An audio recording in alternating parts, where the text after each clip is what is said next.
This is a Z89 exclusive interview. Welcome back to A Brief Intermission, the show where we take a brief intermission from our days and get front row delivery of all of the backstage theater news right here in Central New York. Today we are joined by two of the incredible cast members of The 39 Steps, which is a production that is taking place at the Syracuse Stage. The show is running from now until November 9th and is based on the John Buchanan novel and Alfred Hitchcock movie. Please join us in welcoming two of these members from the cast, Jürgen Hooper and Stewart. Thank you guys so much for coming. Thank you for having us. We are so excited to talk a little bit about this show and are excited that it's here in Syracuse. But before we get into the show specifically, we want to learn a little bit more about you guys. So talk about your theater backgrounds and what brought you into this industry. I've been doing this since I was 6. My parents got tired of me going up to tables in restaurants and asking if they wanted to hear me sing. So Love they it. put me in it, and I've been doing it professionally for 21 years now. Yeah, this is my last play. I'm on my way out. Calling it quits on that one? That's it. And yeah, I'm originally from North Carolina, but I got into theater down there and went to school at Chapel Hill and then moved to New York, and that's where I've been for the past 27 years. I said I'd give myself 2 years to see if I could make it, and it's been 27, so it's been okay. So Yeah, doing pretty good. yeah, it's been okay. So yeah.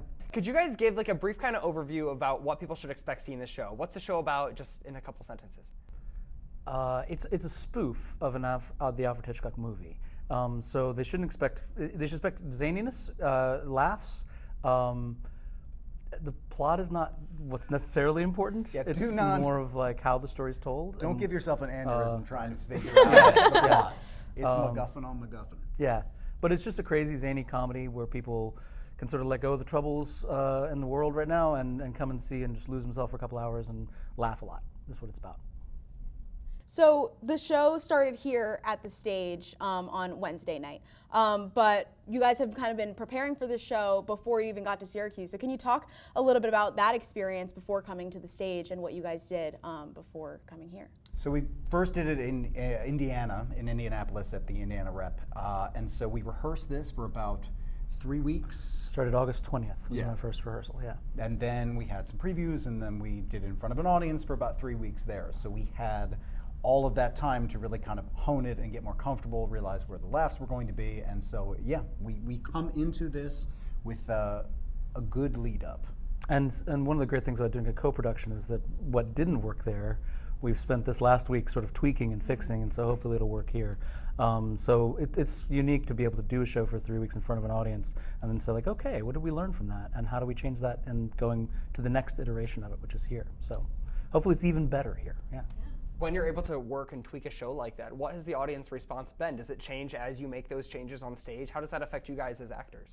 I mean, when you say does it change as we do it on stage, I mean, we're always learning because the audience is going to be different every night. And as Michael says all the time, they are the important last actor on stage. In terms of, like, it's fascinating because we've done a lot of, in Indiana, student audiences for kids who range from like 6th grade all the way up to, we had some college students. And it's always fascinating to see what the students get and then what the adults get.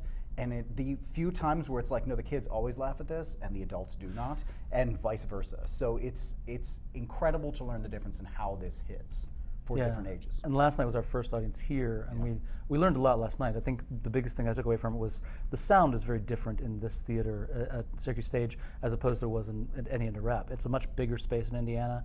It's an old vaudeville, like the huge theater house, and so you get different energy back. And I think that's always so important in doing a comedy, especially because we expend so much energy trying to make these jokes work, and then it gets them that laughter back, and to know that there are surefire laughs. People laugh in Indiana at the same places they laugh in Syracuse, and that we know where those are. But then there are also little things that a Syracuse audience gets that an Indiana audience doesn't get, or vice versa. And so we're still learning that right now, and we'll have another shot at it tonight, and then we'll open on Friday and have a better understanding then too, yeah.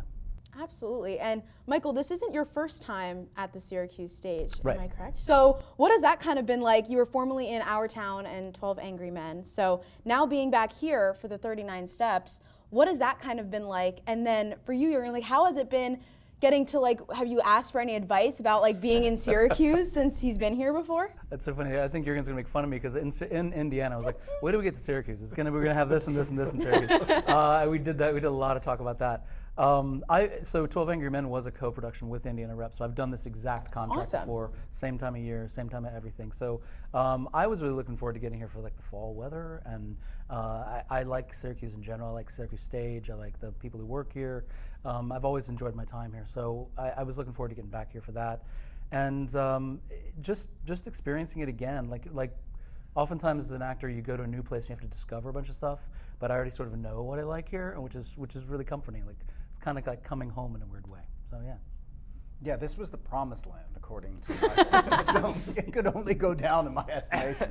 But no, I've enjoyed it. Yeah, the fall weather has been wonderful because it was quite hot in Indiana. Oh yeah, I can only imagine. I mean, you rather the rain than that hot weather. Absolutely. Everybody looks better in layers, and I am perfectly I happy agree. for There we a go. rainy day. I love agree. it. I always say that I rather it be cold outside because you can always layer up, Always but layer then up. when it's hot out, you can't like layer down. Like Yeah, you're just exactly. you're just gonna be hot and miserable. Even if you get down to indecency's sake, like you still are hot Right. sometimes. No, I agree. That's Come why I like back- the theater. yeah. It's always chilly in the Exactly, theater. Bring a exactly. jacket. It's just nice. perfect. Come back to Syracuse in a couple months, and then let Maybe me you'll be know saying once the something snow different, hits. but- And Oh then no! we'll- I'm from Chicago. Yeah, that is true. That You lake can't effect hurt- hits. That lake effect hits. But no, the coldness of the theater here is wonderful because I am a waterfall by the end of it. Like you could wring me out.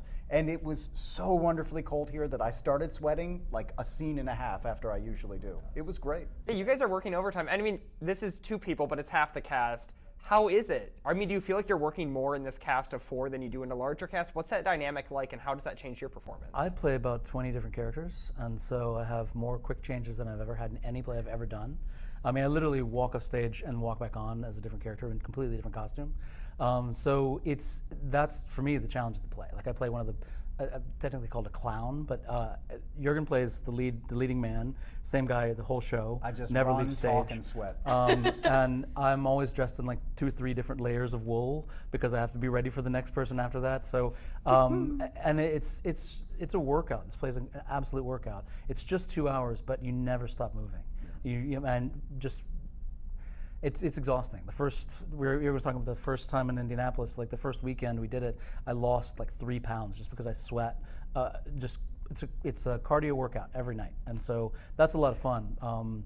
But it's exhausting. It's exhausting as well. So it's a unique play in that respect. And the 4 actors we play about 50 different characters all between us. As an actor, do you find yourself anticipating the next thing? Or, I mean, how do you stay focused in the moment on the role that you're performing without trying to think ahead and say, oh, I need to make this costume change, or this action, or I need to do this next? In this next scene? At first you do. In tech rehearsals in Indianapolis, I was very focused on, oh my gosh, this quick change is coming up, and that would disturb me in the scenes.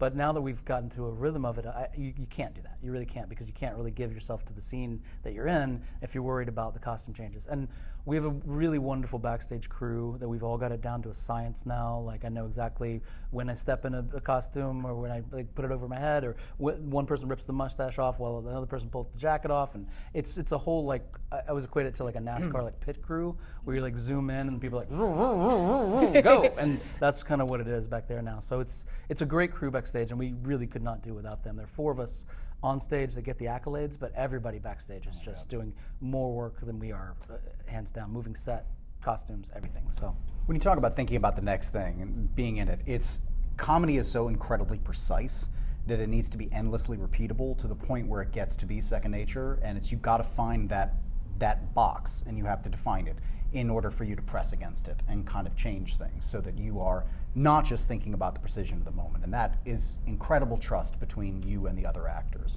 And there are moments where we have to kind of come together and fight call things so that everybody is safe. But yeah, for a little while, no, you absolutely are thinking about the next thing, because you're just like, if I do not go under this style in quite the right way, like I'm going to mess up somebody else's show, and it will not be funny. Yeah. So for you, it's a little bit different because you do only have that one character that you're really focusing on and get to prepare for. But still, for both of you, how have you found yourself, for this show specifically, have gone into preparing for your role or then roles? It's been really weird for me because I, like I said, I play about 20 different characters. Some of them are Scottish, some of them are English, some of them are old, some of them are young, some of them are women, some of them are men. So I feel like each character I've sort of approached a different way. And the first thing I do is to try to hone in on the accent.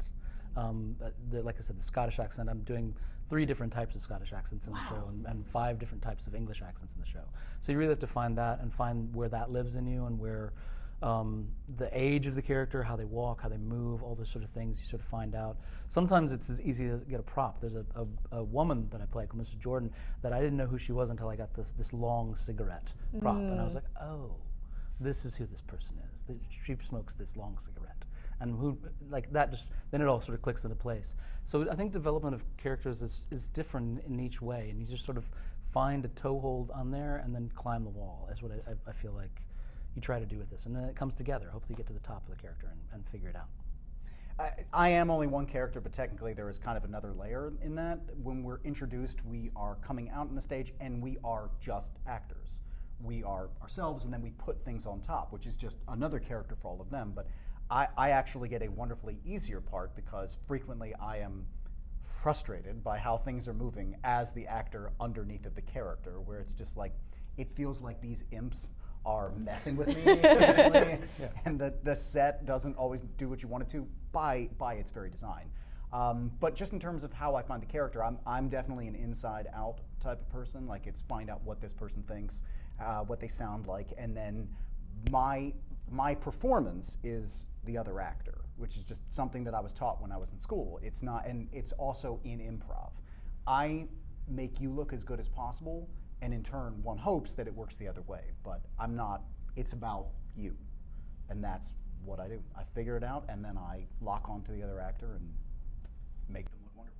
I want to ask about the improv side of it, because I mean, playing with comedy, and it's kind of the antithesis of my last question. When you're thinking ahead, now you're in a position where you've done it so many times.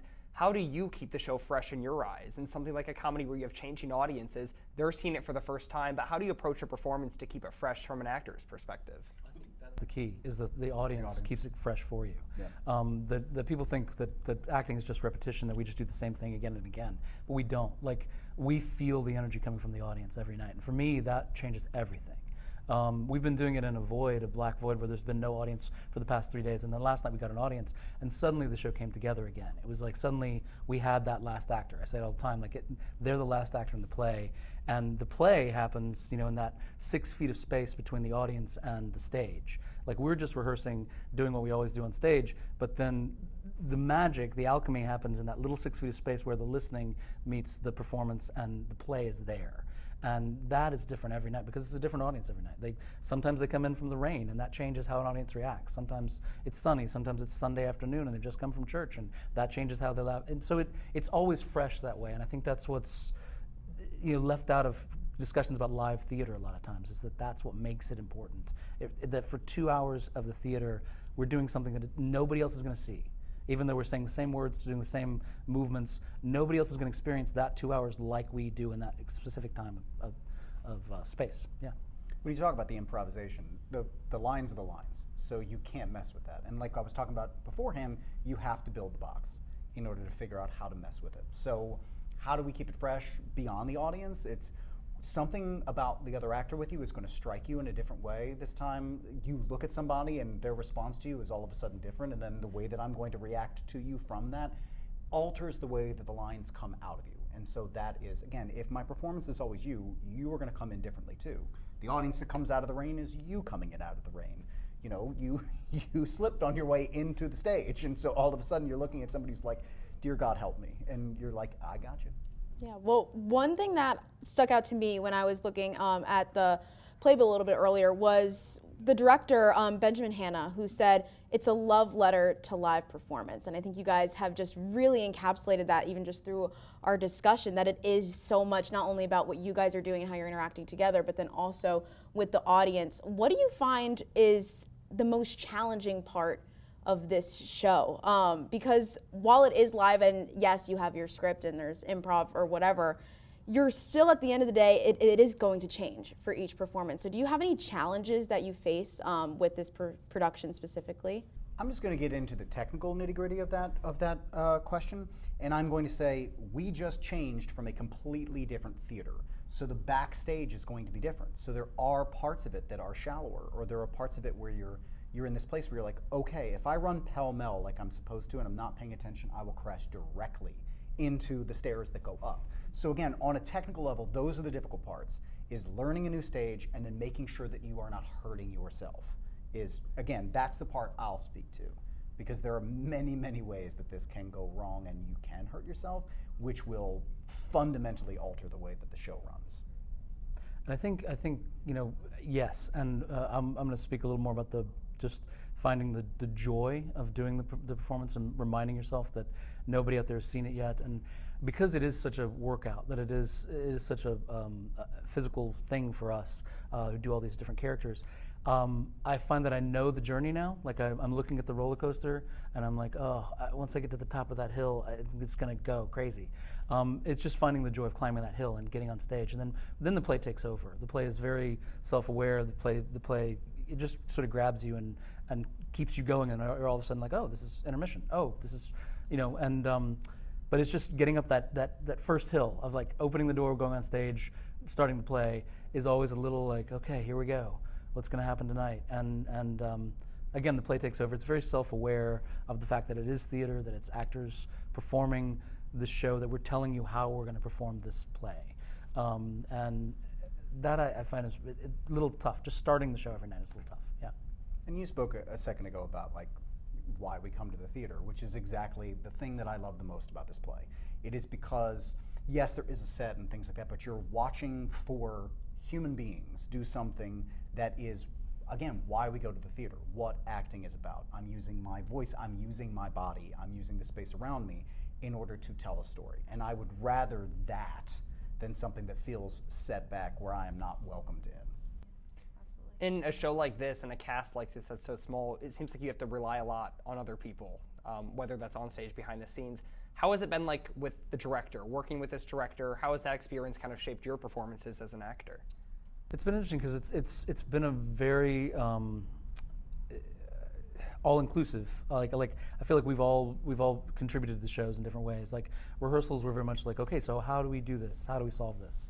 As opposed to a director coming in and saying like, this is the way I've solved it, and do this. There was none of that. It was more like, this is the problem. How do we all solve it? Like we all had our input. We all figured it out and figured out what works together. And that I think is what makes the show work so strong, because I think each of us have an invested interest in each moment, that we've sort of given a little bit of our own creative, creation into each moment of the play, and that's been a really fun, interesting way to work, and it's made us more reliant on each other, I think. Yeah. Yeah, Ben set up an incredibly open environment from the moment that we started. So we were all from the stage manager to the assistant stage manager and Ben inside the room, it all felt like everybody kind of had a place in order to speak up, and so you kind of form a family that extends beyond just the 4 actors, and then you add all the stage crew in there, and especially when you are relying on them deeply in order to make your changes, it always just does extend the family out, and that started with Ben. Yeah, absolutely. And something else that he said that I thought was so interesting was how he said what makes this adaptation so joyful is its inventiveness. And I think that brings up a really good point, because the movie and the book is quite old. I mean, like, I went to go and look back at it, and I was like, okay, black and white, like very, very old. So how do you think that a show, like, it obviously still is so relevant, and that's why Syracuse Stage is putting on the performance and why you guys are a part of it. How do you think this show still holds up and is relevant to today's modern audience, even though it was written and then made into a movie quite some time ago? I mean, the play started in 2006, so it already began in this century in terms of it. And so how does it speak to a modern audience? I mean, just in terms of an enjoyment level, I mean, the thing is that everybody could use a comedy at different times. And it's also just incredibly silly. So you can abandon, and again, I'm speaking to you, abandon the need to try to figure this thing out. Yes. Realize you will not, and just enjoy it as it goes. Like, you might pick up things, but if an audience is really like trying to solve this, you're like, buddy. It's not gonna work. It's not gonna work. And that's the thing with Hitchcock too. When you think about the movie, is that there was always something that Hitchcock called the MacGuffin, the thing that people are trying to get to, but that was never really the point. It is the suspense and the thrill, but mostly the characters and the way that they are moved through this is something that was incredibly important to him. And there are some sadly timely elements of the book and of the movie especially that still kind of reverberate today. But yeah. Yeah, I mean, it takes place in 1935, so there's all of the turbulence of history that's happening there, and you know, politics and stuff like that. It sort of involves that a little bit. But when you watch the movie, I think it's of an acting style and of a style that is almost lampooning itself. The characters are almost bigger and move into comedy anyway. So when you watch the movie, you can say like, oh yeah, like I see how if you just push this a little farther, it's going to get into the comic realm. And I think that's what the play does so brilliantly, is that it does just say like, yeah, go for it. And we all watch the movie for, you know, background, but we're not necessarily drawing anything from it, other than the fact that we can do, you know, have some fun with it. And it lends itself to that, absolutely. I own the film. I've watched it many times. I actively did not watch it for this to take anything, because the cat who plays my role is super sedate. In kind of a stiff upper lip, I'm going to get through it, and my thing is, no. Like, again, I always say he's like a chartered accountant who gets dragged by the nose through like murders and suspense and a lot of running and sweating. So the fact that guy is so cool and calm through it, I'm like, nope. Not you. No, not you. Why? Even not him. I'm just not, right. Everybody around him is doing like the Lord's work, and he's just sitting there. He's like, "Yep, all right," and you're just like, "Okay, my guy." Sure. What do you say to you said don't try to figure it out. What do you say to the audience member that loves to go to a show and try to figure it out, and they want to go for the plot, and they're super into the scenes, and they're trying to piece everything together? What's the best approach for them going into a show like this, a comedy like this? What advice would you give them? I mean, you can succumb to the thrills of it, because there's going to be thrills that will kind of take you through it, and you can at least see, okay, this incident happened, and now this person has to figure out exactly how they're going to deal with it. I'm trying not to give too much away. So there are signposts that go along with it, but there is like a more intricate plot involving, like, you know, national issues, international issues behind there, and what people are trying to hide and take out. Man alive, I mean, you can try it, you really can, but I hope that the thrills and the comedy kind of take you through it, and you will know the signposts, but if you're like glasses up trying to go through the script in your mind, then I think you might forget to laugh occasionally. Yeah, there is a plot, but that's not necessarily the most important thing. Like, you'll see it, you'll get it, but the more important thing is how the story's told, more than anything. Yeah. Absolutely, and not trying to give too much away, obviously, but I love when you talked about like the different accents and the different characters that you have to put on, but I have to ask, do you have a favorite one out of all of them, or a moment for your character that really stands out to you as like a favorite part of the production? There's a couple of favorite ones that I have. Like I do love, there's a crofter, one of the crofter scenes that's in the movie, and you know, he talks like a very you know, Scottish accent, and he's, you know, very into God and the country and in the world, and you know, it's very fun to say things like world and work and you know, all that kind of stuff.